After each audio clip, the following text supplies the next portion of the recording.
Números, capítulo 35. O Senhor disse a Moisés junto ao rio Jordão, nas campinas de Moabe, do lado oposto de Jericó: ordene aos israelitas que das propriedades que receberem por herança, deem algumas cidades para os levitas morarem. Entreguem também as pastagens ao redor delas. As cidades serão para a moradia dos levitas, e as terras ao redor servirão de pasto para seu gado, suas ovelhas e todos os seus animais. As pastagens reservadas para os levitas ao redor dessa cidade se estenderão em todas as direções por 450 metros a partir dos muros da cidade. Meçam 900 metros fora dos muros da cidade em todas as direções, leste, sul, oeste e norte, com a cidade no centro. Essa será a área de pastagem das cidades. 6 das cidades que vocês derem aos levitas serão cidades de refúgio, para onde uma pessoa que tiver matado alguém acidentalmente poderá fugir e ficar a salvo. Além disso, deem a eles 42 cidades. No total, vocês darão aos levitas 48 cidades com as pastagens ao redor. As cidades virão da herança dos israelitas. As tribos maiores darão mais cidades aos levitas, enquanto as tribos menores darão menos cidades. Cada tribo entregará propriedades de forma proporcional ao tamanho do território que receber. O Senhor disse a Moisés: dê as seguintes instruções ao povo de Israel. Quando atravessarem o Jordão para entrar na terra de Canaã, escolham cidades de refúgio para onde uma pessoa que tiver matado alguém acidentalmente poderá fugir. Essas cidades serão lugares de proteção contra os parentes da vítima que quiserem vingar sua morte. A pessoa que tirou a vida de alguém não será executada antes de ser julgada pela comunidade. Escolham para si 6 cidades de refúgio, 3 do lado leste do rio Jordão e 3 do lado oeste, na terra de Canaã. Essas cidades servirão para proteger os israelitas, os estrangeiros que vivem entre vocês e os que estiverem de passagem.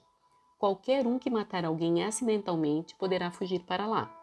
Se, contudo, alguém atacar uma pessoa e matá-la com um pedaço de ferro, é assassinato, e o assassino deverá ser executado. Ou, se alguém com uma pedra na mão atacar e matar outra pessoa, é assassinato e o assassino deverá ser executado. Ou ainda, se alguém atacar outra pessoa e matá-la com um pedaço de madeira, é assassinato e o assassino deverá ser executado. O parente mais próximo da vítima é responsável pela execução do assassino. Quando o encontrar, o vingador deverá executar o assassino. Portanto, se alguém odeia outra pessoa e fica à espreita dela, e a empurra ou joga contra ela um objeto perigoso e ela morre, ou se alguém odeia outra pessoa e a fere com as mãos e ela morre, é assassinato.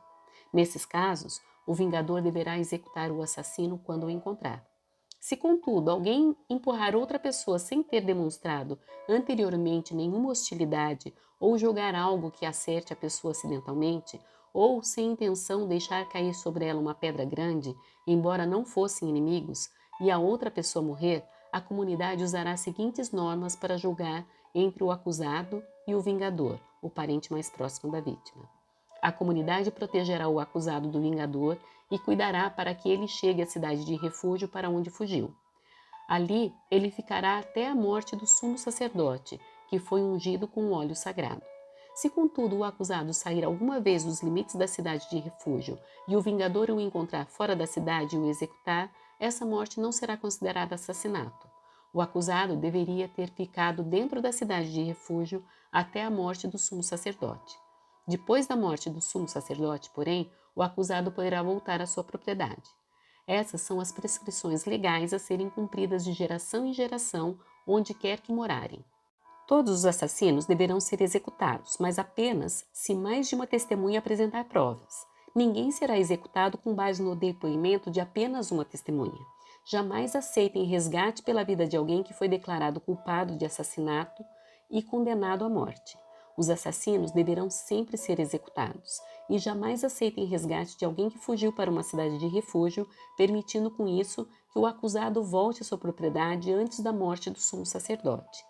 Essa medida garantirá que a terra em que vivem não seja contaminada, pois o assassinato contamina a terra. O único sacrifício que fará expiação pela terra em caso de assassinato é a execução do assassino. Não contaminem a terra onde habitam, pois eu mesmo habito ali. Eu sou o Senhor e habito entre o povo de Israel.